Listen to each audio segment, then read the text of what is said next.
What's up, y'all? This is the Pogologist, and let's not beat around the bush here. Escape from Tarkov has 21 stimulants available at the time of making this video, and there's a strong possibility that you don't know which ones you should be using. The list of stimulants available in Tarkov can be intimidating for brand new players, but I'm going to try my best to give you all the information you may need and more. In this video, I'll be discussing the various stimulants available in detail, including whether you need them for tasks, whether you can craft them, where they can be found, their effects on gameplay, and the reasons why players use them. Hopefully, by the end of this video, you'll be armed with loads of knowledge on the stimulants and be able to differentiate which ones you should be using and why. If you find this video helpful, please drop a like down below and feel free to sub to the channel for future Tarkov related videos. You can also find me live at twitch.tv/thepogologist. Thanks for watching, and good luck in your raids. So, to begin this list, we have the 3-BTG. This stimulant is needed for 2 separate tasks, so be sure to hold on to 2 of them. This stimulant can be found in various locations, can't be purchased from any traders, but can be bought and sold on the flea market. As for its positive effects, the 3-BTG will increase your attention and perception skills by 30 skill points, along with your strength skill by 10. It will also increase your stamina recovery rate by 1 per second. All 4 of these buffs will last for 240 seconds. Having your attention increased by 30 skill points will increase your looting and examination speed by 60%, while the perception skill increase will heighten your hearing distance by 9%, along with your loot detection radius by 60%. The strength buff will increase your jump height, movement, sprint speed, and throw distance by 4%. It will also increase your carrying capacity and melee striking power by 6%, as well as your aiming efficiency in terms of stamina drain by 4%. As for negative effects, your character will endure a 0.2 decreased energy recovery rate for 120 seconds after a 120 second delay. Lastly, after 220 seconds, your character will experience a 45-second tremor. This translates to a loss of 24 energy depending on your character's skills. With that being said, the ability to loot containers faster, hear more, and the ability to hold more weight without being over-encumbered makes this stimulant best for those looking to more safely loot fast and leave faster. No other stimulant offers the same number value advantage to attention, making this the best in slot stimulant for looting quickly. Players often take advantage of this stimulant when looting in-game airdrops, not wanting to be exposed in the open for too long, as the airdrop often draws player attention. Next on the list, we have the Adrenaline Injector. For starters, this stimulant is not required for any task in the game. Adrenaline can be found in raid, bartered for through trader level 2 therapist, and bought from level 4 therapist after completing a task. As for its effects, it will remove pain and concussion, as well as provide you with the painkiller effect for a 60-second duration. On top of that, your character will experience an increase in endurance, strength, and recoil control by 10 skill points for 60 seconds. The endurance increase translates to an increase in stamina and reduction of breath recovery time by 10%, reduction of jump stamina drain by 6%, and lastly, an increase in holding breath time by 20%. The strength increase translates to an increase in jump height, movement, sprint speed, and throw distance by 4%. It will also increase your carrying capacity and melee striking power by 6%, as well as your aiming efficiency in terms of stamina drain by 4%. You will also get an increase in recoil control by 3%. Once the stimulant is popped, you will also gain 4 health points per second for 15 seconds, equaling 60 health points in its full duration. As for debuffs, you will gain a reduction in stress resistance by 10 skill points, lasting 60 seconds. This means that you will have an increase of getting pain shock by 10%, as well as an increase in tremor oscillation by 12%. Also, after a 50-second delay, you will have a reduction of energy by 0.8 per second and hydration recovery by 1 point per second, lasting 30 seconds. This translates to a 24-point energy loss as well as a 30-point hydration loss depending on your character's skills. With that out of the way, someone might want to use this stimulant before pushing into a fight. The endurance, strength, and recoil control topped with the health, regeneration, can sway the odds of survival in a quick fight. While the health point increase doesn't seem too substantial, It does offer the second fastest health point per second increase behind the to-be-mentioned ETG. Moving on to the AHF-1M. This stimulant is needed for 2 tasks just like the aforementioned 3-BTG. This stimulant can't be crafted or bought from traders, so the only way to get your hands on it is to either find it in raid or buy it on the flea market. This stimulant's main draw is to stop and prevent light and heavy bleeding, which it does so for 60 seconds. It will also provide you with a buff to your health skill by 5 levels. This translates to a decrease in chance of fractures by 6%, decrease in energy consumption and dehydration by 3%. You will get a fresh wound debuff when stopping a heavy bleed, which will reappear if the affected limb takes major damage or from sprinting and jumping. Aside from that, for 120 seconds you will have decreased hydration recovery by 0.3 per second, which translates to 36 hydration loss depending on your character's skills. This stimulant is not a bad option as a potentially cheaper alternative to some other stimulants mentioned further in this video. It can be used in pretty much all situations where you have a substantial amount of bleeding happening or you need to stop it as quickly as possible in order to survive. Checking that off the list, we move on to the ETG. This injector isn't required for any task, but you can buy it on the flea market or barter for it with therapists at Trader Level 3. As for buffs, it will remove concussion and increase your metabolism and immunity by 20 skill points for 90 seconds. This means that your character will have an increase in food and drink positive effects and have a reduction of time of action of all negative effects of stimulants, food, and water by 20%. Coupled with that, the immunity skill increase will offer a reduction of all negative effects of stimulants, food, and water by 20%, reduction of poison's action force by 20%, and painkiller action time increased by 12%. On top of that, you will gain an increase in health regeneration of 6.5 points and energy recovery by 0.5 per second for 60 seconds. The health regeneration will give you a total of 390 health points after the full duration, making this stimulant the highest and fastest health point gain available in the game. Now, onto the debuffs. After a 65-second delay, you will have a 5-point decrease in the health and endurance skills lasting 60 seconds, as well as a decrease in energy recovery by 3 for 20 seconds after the same delay. The health skill point loss translates to an increase in chance of fractures by 6% and an energy and hydration consumption by 3%, which translates to a 60-point energy loss depending on your character's skills. The endurance skill point loss will translate into a reduction of stamina and breath recovery time by 5%, jump stamina drain increased by 3%, and total hold breath time reduced by 10%.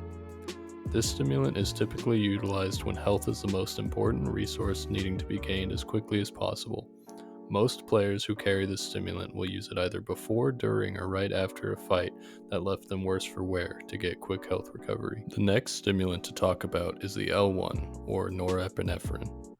This stimulant is needed for one task and can be obtained as a task reward for a separate task, so if you're struggling to find one, this is always an option. Just be aware the task is not necessarily easy due to its potentially steep requirements. Other than that, L1s cannot be crafted in the hideout or bought from anywhere other than the flea market. As for buffs, the L1 will remove pain and add the painkiller effect for 120 seconds. Aside from that, it will increase your endurance skill by 10 and your strength skill by 20, while also increasing your maximum stamina by 30 for the same 120 second duration. This translates to an increase in stamina and decrease in breath recovery time by 10%, as well as a decrease in jump stamina drain by 6%, and an increase in hold breath time by 20%. On top of that, the strength increase will provide you with an increase in jump height, movement, sprint speed, and throw distance by 8%, as well as an increase in carrying weight and melee striking power by 12%. And lastly, aiming will drain your arm stamina 8% slower. As for debuffs, your character will have a reduction in energy and hydration recovery by 0.4 for 60 seconds. This translates to a loss of 24 energy and hydration depending on your character's skills. This stimulant is a decent upgrade from the soon-to-be-mentioned morphine, as it offers more positive effects, but the painkiller effect is much shorter in comparison. It works as a short-lasting combination of a couple other stimulants to be mentioned later in this video. at a typically cheaper price point. I believe the L1 more or less gets overshadowed by other stimulants that share similar effects, but it isn't a bad entry-level alternative. I suggest using the L1 in situations where you need to relocate in a fight in order to try to obtain a tactical advantage over your opposition. Also, in the early levels, the L1 strength buff can help you get into areas where higher strength can be necessary, such as certain rotates or rooftops. Furthering on, we land on the M.U.L.E. One M.U.L.E is required for a task, so be sure to hold on to one. It can't be bought anywhere other than the flea market, but can be crafted with Med Station Level 2 if you are having trouble finding them in Raid. The M.U.L.E is pretty simple in terms of buffs. The only buff that the M.U.L.E offers is to increase your carrying weight by 50%. The downside to using one is that you will take 0.1 damage per second and have an increase in damage taken excluding the head by 9% for 900 seconds. As a side note, the damage tick will not kill you if you have a 0 HP thorax or head like a light or heavy bleed would. It will just take from the rest of your health pool. This stimulant can be very useful for when you have those raids where you are extremely heavy and would like to move more quickly without having to drop your earnings.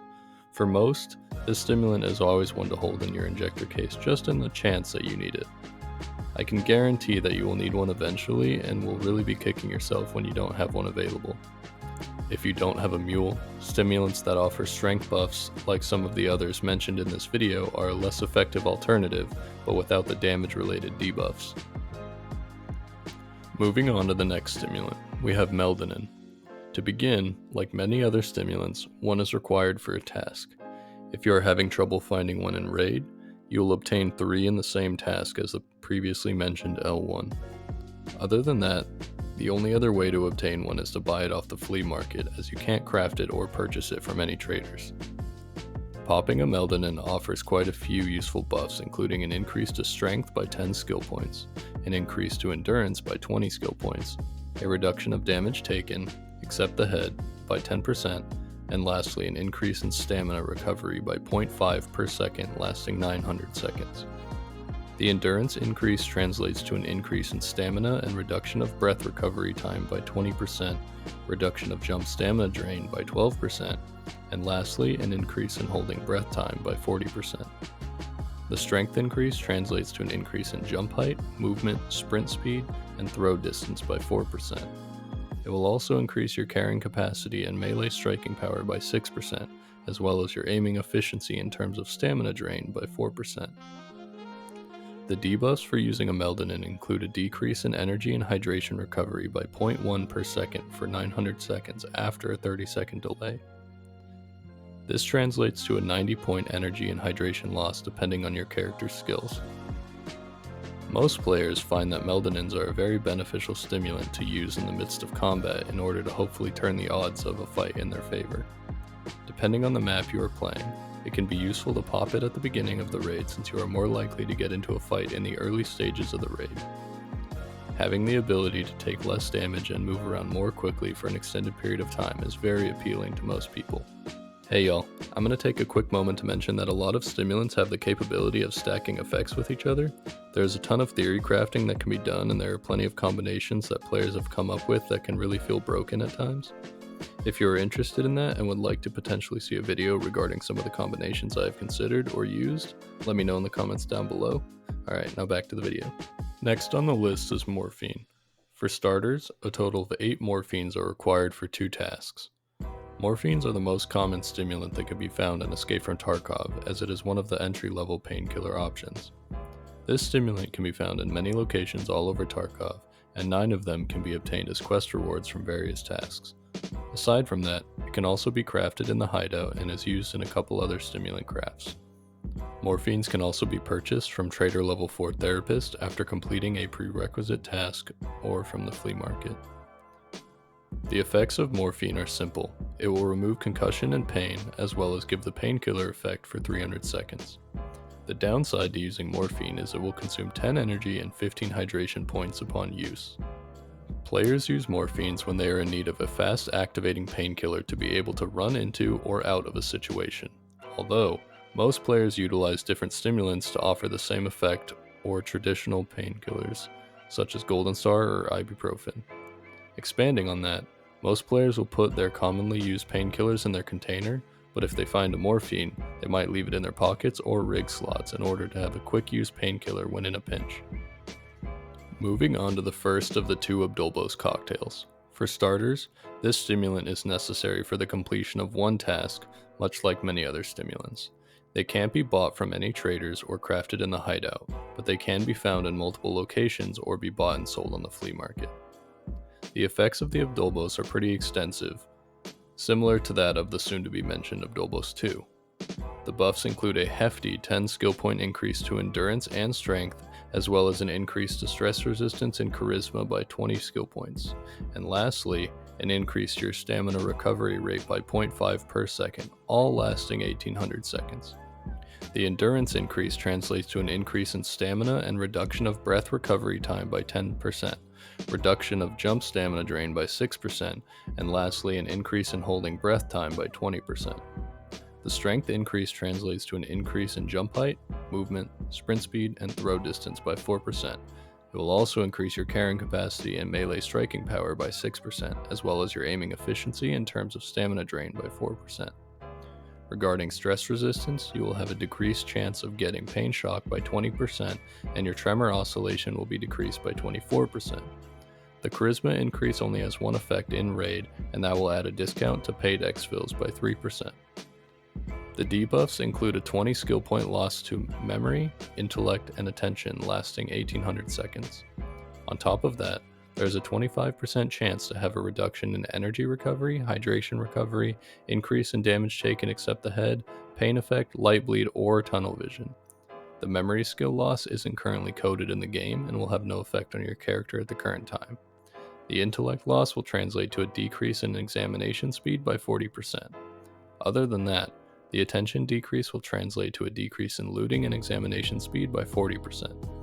As for the 25% chance potential debuffs, the energy and hydration recovery debuff would be 0.1 per second, and the damage increase would be 20%. The potential energy or hydration loss would translate to a 180 point loss depending on your character's skills. Keep in mind that the pain effect, bleeding, and tunnel vision effects will last the full 1800 seconds until treated. Because of the potential for a 20% damage increase, most people won't willingly use an Obdolbos often if they are potentially going into firefights. I wouldn't advise running the stimulant very often unless you want to use it to train up your immunity and vitality skills, as the skill points are based off how long you endure the debuffs. Regardless, the buffs offered are still very good.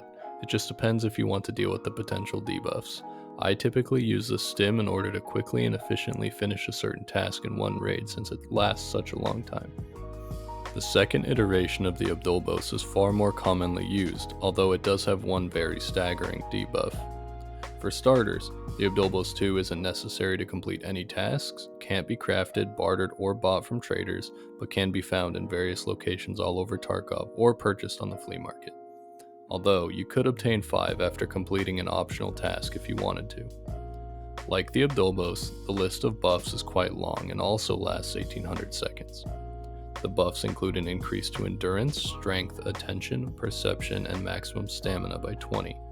On top of that, you will also have an increased stamina recovery rate and health regeneration by 2 per second. Lastly, you'll have an increased weight limit by 45%, just short of the previously mentioned M.U.L.E. The endurance increase translates to an increase in stamina and reduction of breath recovery time by 20%, reduction of jump stamina drain by 12%, and lastly, an increase in holding breath time by 40%. The strength increase translates to an increase in jump height, movement, sprint speed, and throw distance by 8%. It will also increase your carrying capacity and melee striking power by 12%, as well as your aiming efficiency in terms of stamina drain by 8%. Having your attention increase by 20 skill points will increase your looting and examination speed by 40%, while the perception skill increase will heighten your hearing distance by 6%, along with your loot detection radius by 40%. The only drawback to using the stimulant is that you will have an increase to damage taken except the head by 80% for 1800 seconds, making you very fragile and susceptible to a quick death. People use the Obdolbos 2 when they want to exclusively loot and leave quickly. They don't want to get into any fights since the damage increase is so substantial. I suggest using the Obdolbos 2 for stash runs or quick loot runs that are free of traveling through high traffic areas unless you are guaranteed to be the first one there. Next on the list is the Product 22, or P22 for short. As like many other stimulants, one is needed for a task that you will acquire. This stimulant can only be found in raid or purchased and sold on the flea market, but one can be obtained as a task reward, luckily if you're having trouble finding one. The buffs that the P22 offers include an increase of 30 levels in stress resistance, health, and vitality, as well as a reduction of damage taken except for the head by 10%. Regarding stress resistance, you will have a decreased chance of getting pain shock by 30%, and your tremor oscillation will be decreased by 36%. The health skill increase translates to a decrease in chance of fractures by 36%, decrease in energy consumption and dehydration by 18%. The vitality increase translates to a reduction of your chance of bleeding by 36% and decreasing your chance of dying by losing a limb by 15%. As for debuffs, after a 65-second delay, you will have your endurance skill reduced by 10 levels and have a decreased stamina recovery rate of 0.8 for 60 seconds.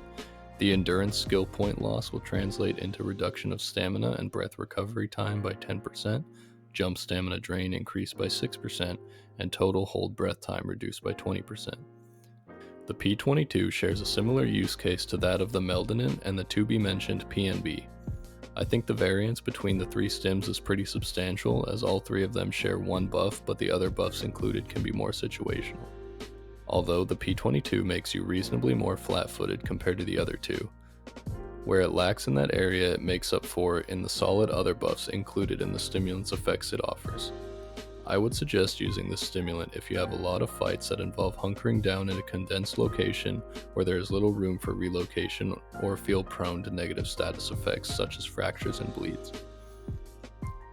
Like the next stimulant, the Perforotran or Blue Blood is a relatively new stimulant to Tarkov and is proving to move up the ranks quickly in terms of usability.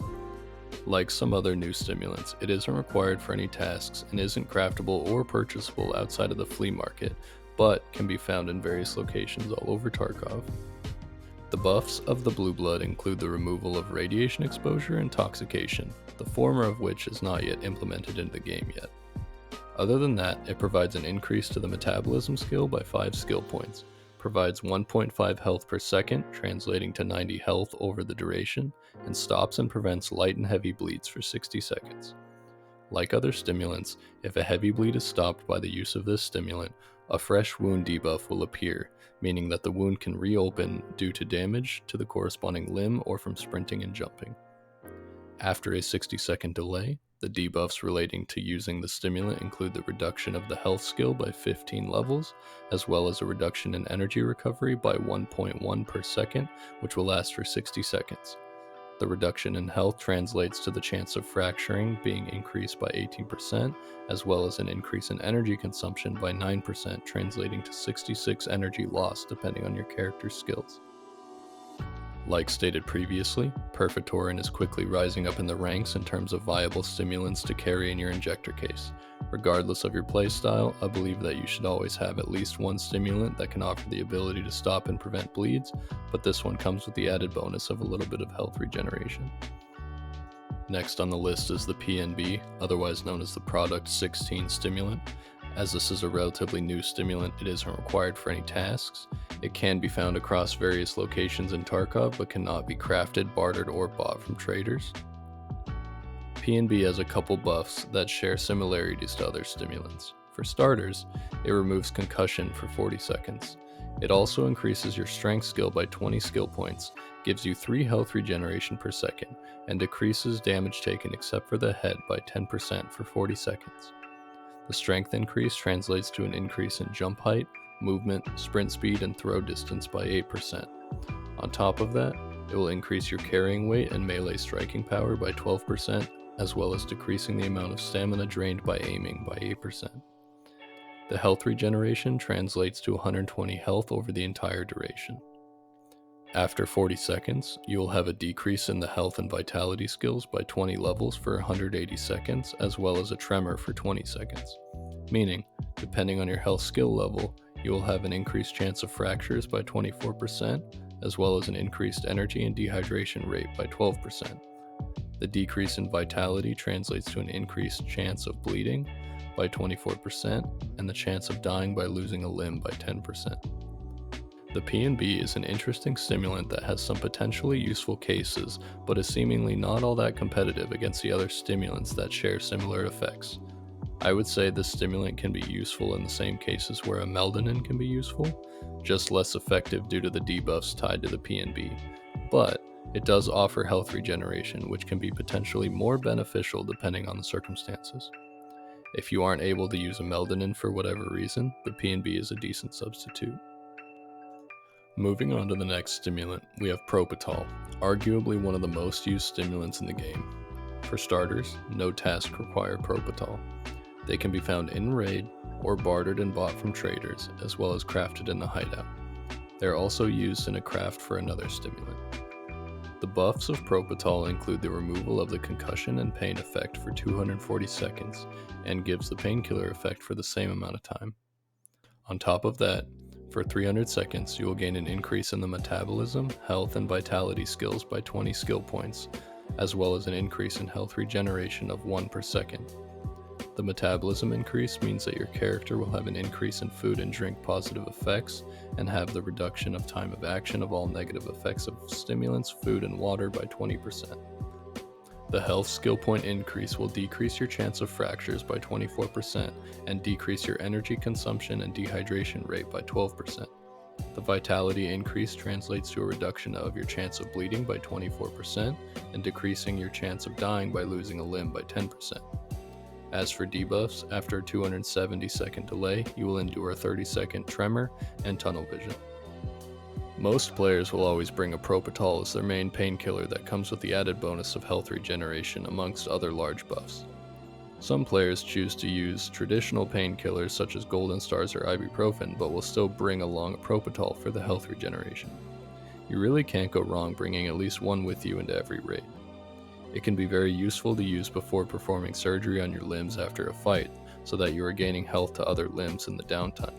You will spend less time healing with medical kits after all necessary surgery is performed, which can be crucial depending on what health restoration related items you have available. Leading off the SJ category of stimulants, we have the SJ1. You need a ton of SJ1s for a task later on, but will be given 2 of them from a task earlier in the game.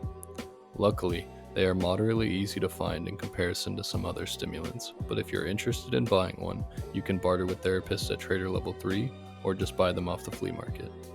You are also able to craft them in the hideout at Med Station Level 2. Now on the effects. As for buffs, you will gain a 20 level increase in endurance, strength, and stress resistance for 180 seconds. The endurance increase translates to an increase in stamina and breath recovery by 20%, a decrease in jump stamina drain by 12%, and an increase in holding breath time by 40%. The strength increase translates to an increase in jump height, movement, sprint speed, and throw distance by 8%. On top of that, it will increase your carrying weight and melee striking power by 12%, as well as decreasing the amount of stamina drained by aiming by 8%. Regarding stress resistance, you will have a decreased chance of getting pain shock by 20%, and your tremor oscillation will be decreased by 24%. Now, onto the debuffs. After a 100-second delay, you will have a decreased energy recovery by 0.2 points per second and decreased hydration recovery by 0.3 points per second, lasting 200 seconds. This translates to an energy point loss of 40 and a hydration loss of 60 points depending on your character's skills. The SJ1 isn't a bad option to use considering the buffs versus the debuffs. It has a fair amount of buffs that are definitely beneficial to use in combat scenarios that require quick movement, but it doesn't last as long as some other stimulants, so make sure to be aware of that so that you don't lose its benefits at a disadvantageous time. Furthering into the SJs, we have the SJ6. 8 of these stimulants need to be found in raid for the same task as the previously mentioned SJ1. You will also acquire 2 of them from an earlier task, which can be turned in eventually. Aside from this, they can be found all across Tarkov in various locations. You can also barter for SJ6s through Therapist Level 4, and can craft them in Med Station Level 3 in your hideout. As far as effects go, the main draw to using the SJ6 is the increased maximum stamina. For 240 seconds, your maximum stamina will be increased by 30 levels, and your stamina recovery rate will increase by 2 per second. As for downsides, after 200 seconds, your character will endure a hand tremor and tunnel vision for 40 seconds. Most people find the debuffs to be negligible, making the SJ6 one of the few stimulants that really has no substantial downside. The SJ6 is probably the most utilized stimulant in order to travel across the map faster than normal. Some other stimulants can offer similar effects, but the SJ6 is more or less the first one people talk about, and for good reason. You definitely should consider the use of this stimulant at the start of the raid to get an advantage to a location over other players, or you can use it later in the raid in order to get to your extract quicker. Next on the list is the SJ9. Like the last two stimulants, two need to be found in raid for a task later on. This stimulant cannot be bought from any traders in the game or crafted, but it can be found in raid or acquired as a quest reward in the future. The main use case for the SJ9 is that of lowering your body temperature by 7 degrees Celsius for 300 seconds after a 6-second delay, thus making you less visible through thermals. Aside from that, the SJ9 tanks your metabolism skill by a loss of 20 points for 300 seconds after the 6-second delay, meaning that you will lose out on 20% of the positive effects of food and drinks, as well as the loss of reduction of time of action of all negative effects of stimulants, food, and water by 20%. On top of that, you will have a decreased health regeneration by 0.1 per second, as well as a tremor for 420 seconds. After 300 seconds, you will endure the pain status effect for 120 seconds. I would suggest using the stimulant if you are constantly seeing thermal scopes being used by other players and would like to decrease your chances of being spotted when running around Tarkov. I will say, most don't consider the use of the stimulant because the buff isn't that effective in masking you from thermal sights. Finishing off the SJs, we have the SJ12. The SJ12 is not required for any tasks and cannot be crafted in the hideout or purchased from a trader. This stimulant can be found in various locations all around Tarkov or purchased on the flea market. The main benefit of the SJ12 is relating to its energy and hydration recovery. Lasting 600 seconds, you will gain an increase in perception by 30 skill levels, lower your body temperature by 4 degrees Celsius, as well as increase your energy and hydration recovery by 0.1 points per second. The 30 levels of perception will increase your hearing distance by 9% and increase your loot detection radius by 60%. The only debuff for using the stimulant is that after 606 seconds, you will increase your body temperature by 6 degrees Celsius lasting 300 seconds. In the current state of the game, the temperature differences doesn't make much of a difference and will only make you more or less visible to thermals. For me, this stimulant is always useful for those long raids where you don't have access to provisions, or if you are using other stimulants that lower your energy and hydration recovery by considerable amounts, and you would like to lessen those effects. It is a nice touch that it adds a perception skill, but that definitely isn't the main draw. The next stimulant on the list is Trimadol. This injector is not required for any tasks and can't be bought or bartered for through traders or crafted in the hideout. That being said, this injector is a loot-only item which can be found on labs and other various locations aside from the flea market. The main reason to use this injector is to increase your stamina recovery rate as well as a temporary increase to various physical skills. There are many buffs that Trimadol gives. For starters, when used, it will remove the concussion effect for 180 seconds, remove the pain effect for 185 seconds, and give the painkiller effect for 185 seconds. Aside from that, lasting for 180 seconds, your character will gain an increase to their endurance, strength, attention, and stress resistance by 10 levels. Furthermore, you'll gain an increase to your stamina by 10 and have an increased stamina recovery rate by 3 per second. The 10-point increase to stamina will increase your total stamina by 10%, decrease your jump stamina drain by 6%, increase your holding breath time by 12%, and decrease your breath recovery time by 10%. Regarding strength, your jump height, movement, sprint speed, and throw distance will be increased by 4%, carry weight and melee striking power by 6%, and the loss of stamina for aiming will be decreased by 4%. Debuffs include a decrease of energy and hydration recovery by 0.5 per second for 180 seconds. This translates to a loss of 90 energy and hydration depending on your character's skills. Trimadol is normally used in combination with other stimulants in order to more or less infinitely sprint if needing to get somewhere or extract as quickly as possible. It would be useful to keep an SJ12 on hand to combat the energy and hydration loss. Moving on to the XTG-12. For starters, this stimulant isn't necessary for any task completion in the game, can't be bought from traders, but can be crafted in the hideout, found in raid, or bought and sold on the flea market. This stimulant has a very specific use case, that being when running into cultists or players and getting hit with the cultist knife. Once you have been hit by the cultist knife, you will have the pain effect and take a baseline of 140 damage per minute once inflicted with the poison, which will be lowered depending on the level of your immunity skill, thus lowering the amount of damage taken by 1% per skill level.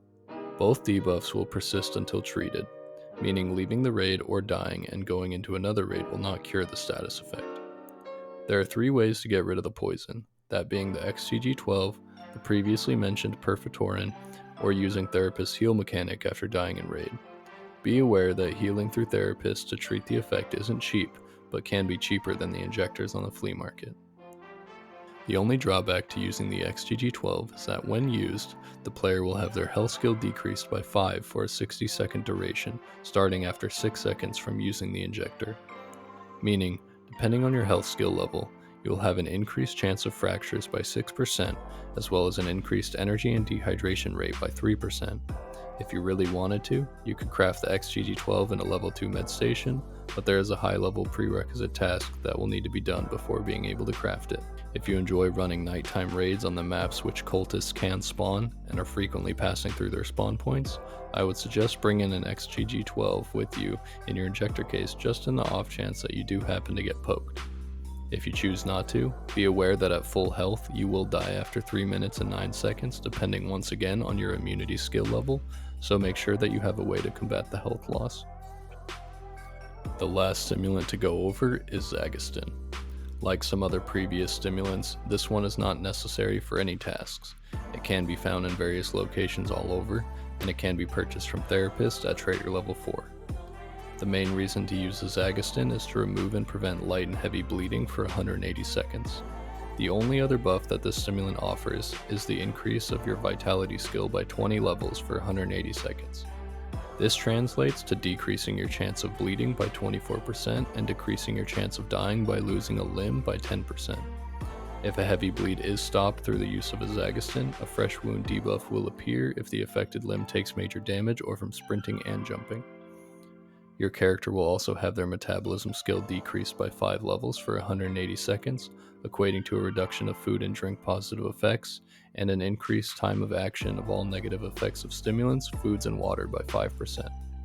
After a 170-second delay, you will endure a decrease in hydration recovery by 1.4 points per second for 40 seconds, as well as a hand tremor for the same length of time.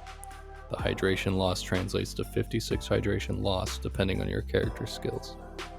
With that being said, Zagustin is a very commonly utilized stimulant in order to stop and prevent bleeds, but other stimulants share similar effects, so I would figure out which one sounds best to you and keep that one in your stimulant case. Real quick, one of the last things I wanted to talk to you about was the Injector Case. This incredibly useful case can be found in various locations on a couple of maps in Tarkov. It can also be obtained as an optional quest reward or bartered for at trader level 4 therapist or just purchased on the flea market. I would highly recommend getting a hold of one to put it into your secure container, as you can carry up to 9 stimulants on you at all times.